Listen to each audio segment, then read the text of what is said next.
Alright, total trading value is gonna be $10.50. Well, I got this Skylanders for the Wii U. How much is it now?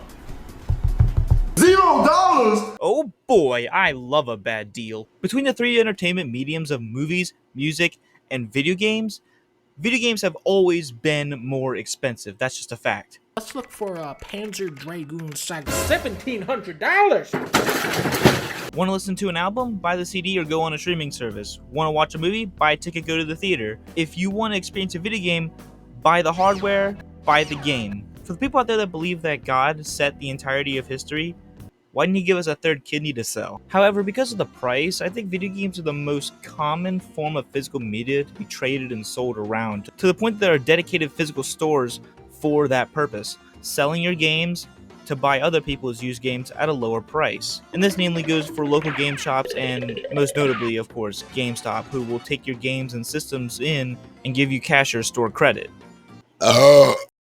Doesn't mean it's a very good deal. Everybody pretty much knows that GameStop is incredibly infamous for how they handle trade-ins. If you buy a game at launch and try to return it the day of for some reason, they're only going to give you half of the value, and then they'll just put it back on the shelf for $55. However, if a practice like this didn't really work, I don't think GameStop would still be doing it, which means that someone out there is still partaking in it. I think it's generally just parents taking their kids who come to trade in a game and whatnot. Last time I went to GameStop, I literally saw a little kid come in with a copy of Skylanders Spyro's Adventure for the PS3 and just tried to trade that in. What the fuck? To be honest, even if they did take that trade in, I'm genuinely curious what he would have done with a penny. 0 pennies. But that's not to say that I haven't done any stupid trades, not anymore really, but more so as a kid. If anything came out that I really wanted, I was down to sell anything for it. I was a fucking gambler, I'll tell you that much. I remember when WarioWare Gold came out, I traded in my Xbox 360 just to get the game. An entire system for one game. To be fair, I got 100 hours out of that game, but still. Similarly, around the same time, I had traded in my blue DSi for a copy of Mario Party The Top 100. You know, looking back, I really hate this kid. However, as bad as GameStop's trade-in values end up being most of the time, I feel like people expect to get too much money out of the things they don't want anymore.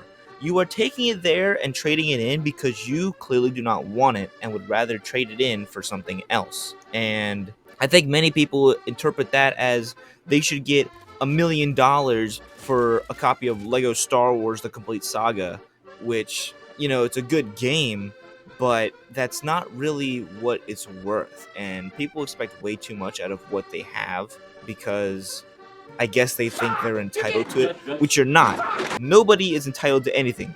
And just like that, GameStop is entitled to give you a nickel for your copy of Gears of War 3, and then try to promptly sell you a Rick and Morty Funko Pop right afterwards. I'm Pickle Rick!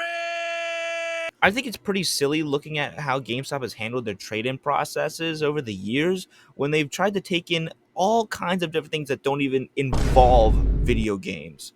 From phones, tablets, any sort of general electronics. If you've been keeping up with what they've been doing recently, GameStop even accepts graded Pokemon cards for some reason. I don't know who is going to GameStop to look for a base set Charizard, but I guess if that's really what you're there for, you can give GameStop $200,000 if you'd like. I went to my GameStop recently because as of late, most GameStops have actually been putting out older retro titles and systems, which is really cool. And while I was talking to the girl behind the counter, she showed me that someone that same day had brought in and traded an iPad, which is really weird.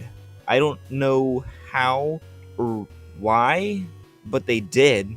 I don't know who's going to GameStop to buy iPads, but you're probably on a government watch list somewhere. But at the end of the day, much like all these other mom and pop game stores, GameStop too is running a business. The difference here is that it's a nationwide business and they have to, you know, accumulate between some like rules and whatnot. Whereas, you know, most mom and pop stores don't really have to abide by that. GameStop is well within their right to take any retro game and sell it for $100 and give you $10 in return because they got to make money at the end of the day. They are a company, a pretty desperate one, but a company nonetheless. With all that being said, I think GameStop trade-ins and game store trade-ins in general are a concept that I hold pretty near and dear to me, considering I've partaken in them pretty much the entirety of my life. And I feel like you guys definitely understand where I'm coming from. And with that, I'd really like for you guys to share any cool trade-in stories in the comments below. I think that'd be pretty cool. And I'll rate them on a scale of 1 to 10 GameStop exclusive Blue Beetle Funko Pops from the clearance bin.